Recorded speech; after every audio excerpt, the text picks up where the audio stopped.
Welcome to the Fear and Greed Business News Afternoon Report for Tuesday, the 28th of November, 2023. I'm Sean Aylmer.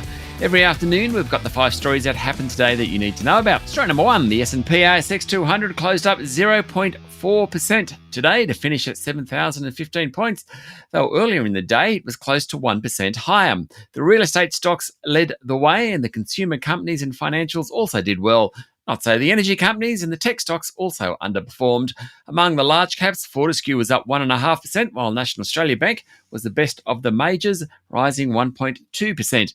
Industrial property giant Goodman Group rose 1.3%. Energy leader Woodside fell 1.6%. Helios, the share price jumped 7%. That was the best of the top 200. It held its annual general meeting today, and departing chair Jenny McDonald repeated that the board understands the frustration of shareholders. That's particularly so because about $2 billion of value has been wiped from the company over the past 2 years, but McDonald wouldn't apologise for it. Core Lithium was the worst on the day of the top 200 at least, down 4.5%.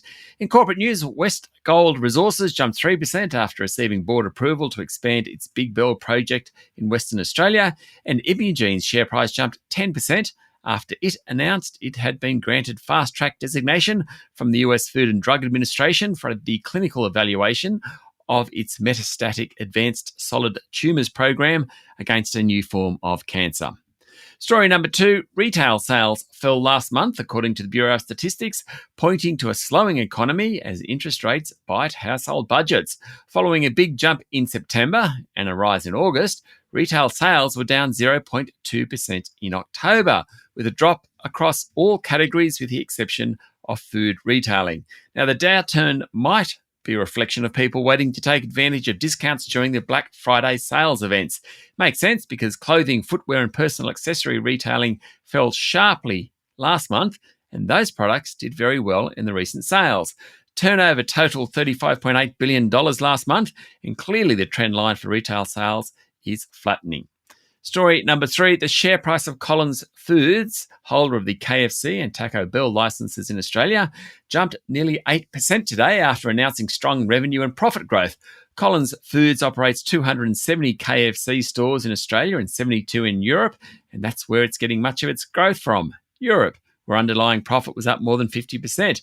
Collins also has a growing network of Taco Bell locally, and today said half-year profit had jumped to $51 million from $11 million a year earlier. In essence, KFC is doing well as diners choose more affordable meals in the face of rising cost of living pressures.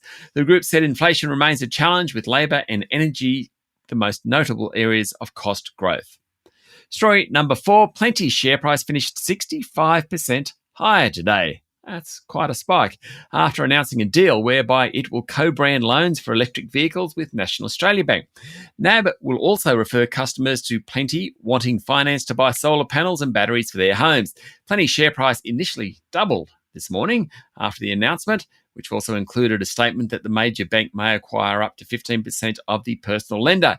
It came back a bit during the day. Now, Plenti Chief Executive Daniel Foggo said additional products arising from the partnership are on the way. For National Australia Bank, it gets Plenti's digital onboarding and fulfilment platform to assess care and renewable energy borrowers. The loans will be funded by National Australia Bank and held on its balance sheet. National Australia Bank, along with Westpac, is already a funder of Plenti. And story number 5, there's been another agreement between Tel Aviv and Hamas to extend the current ceasefire until Thursday morning as more freed hostages arrived back in Israel.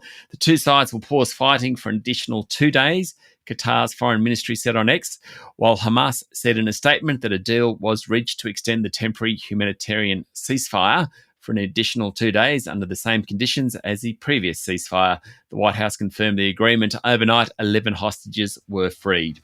That's it for the afternoon report for Tuesday, the 28th of November, 2023. Don't forget to hit follow on the podcast and find Fear and Greed on LinkedIn, Instagram, X and Facebook.